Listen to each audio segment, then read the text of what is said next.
22. Hey, listen, I wanted to jump on real quick and just give you a little history on the piece of legislation that I just posted about on Facebook. There's been some comments. Let me see if I can read one of them. It said, how does this benefit the veteran other than helping lenders stay in the game? Just wondering, I'm a Phoenix vet with a VA mortgage. And then the other one says, once I read it, it as well, it is for lenders, not the vet.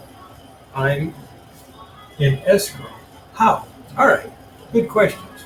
So the legislation that is going to be passed actually fixes a flaw in a very important piece of legislation that VA Rep was at the tip of the spear getting passed last year. The legislation we passed killed an opportunity for lenders to churn a VA loan. Churning is where a vet closes on his loan, then gets flyers in the mail with promises of reduced payments within probably hours of closing on his loan.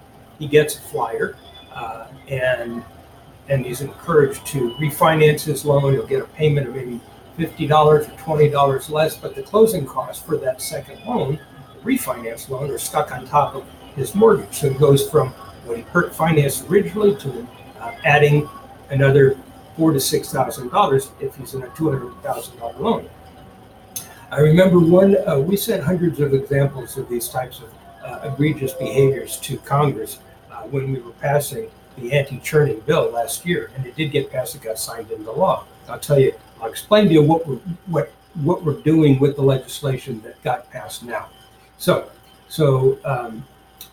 one case in particular I remember is right here in Arizona. A Vietnam veteran bought his home in 2014 for $404,000, and he was approached by 6 lenders in the course of 18 months to refinance his loan over and over and over and over again. By piling on the closing costs each time, supposedly his payment was going down, but the balance was going up. So in 2004, he bought a $404,000 mortgage, and 18 months later, he owed $460,000 on it. So that happened across the United States. VA Rep was very, very disappointed in that kind of behavior in misbehaving lenders. So we worked with several members of the Senate and Congress to actually put together and pass a bill that killed churning. That process that I just explained can't happen anymore. It's against the law. Well, when we passed that bill, and that bill got passed and was signed into law, the activation date of that bill and from when it was written to when it got signed, there were loans in the process, in the pipeline, that had closed, and lenders had these, and they had to sell them to Ginnie Mae. Well, the way the timelines that were identified in the bill were set, those loans became unsaleable. They were orphaned loans. There were about 3,000 of them, just under 3,000. So in order to fix that, we had to write legislation that allowed those lenders who had closed those loans to sell them on the secondary market. They were sitting on millions and millions and millions and millions of dollars worth of loan that they couldn't offload.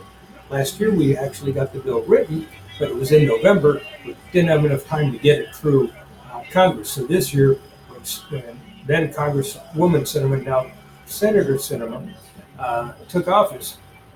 She worked with Senator Tillis, and between the two of them, they put together this piece of legislation that is referenced in the article, and that legislation fixes this problem. Now, why is that important? Because when those loans were held by those lenders could then would then begin to, and we were hearing this, would be concerned about doing VA loans, possibly not wanting to do VA loans for fear of some other component of some other bill, of this bill, creating a situation where they might not be able to sell their mortgages to Ginnie Mae on the secondary market. So in order to allay that fear and in order to keep the lenders aligned and wanting to do VA loans, this legislation was very important. It backed up the anti-churning bill. What we didn't want to have done was have the churning bill undone as a remedy to this problem. There was a simpler fix, and there were conversations about taking that anti-churning bill and trying to dismantle it. We didn't want to have that happen.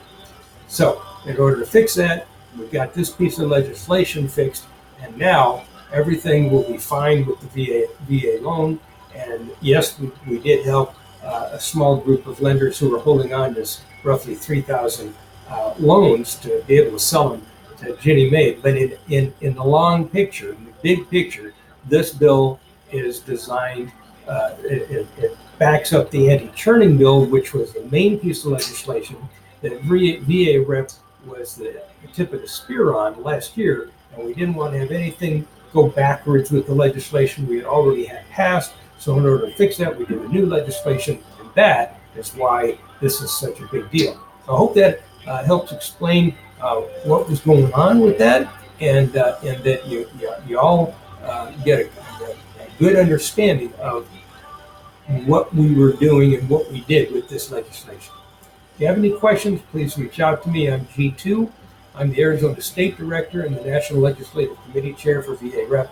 I'm also on the NAR Diversity Committee. Happy to answer any questions you've got. You can reach me by a direct message on Facebook. You can also tweet me at G2Realtor. You can also reach me on Instagram at G2Realtor, or you can find me on LinkedIn. Talk to you soon. Have a great day. Have a great weekend. Bye-bye.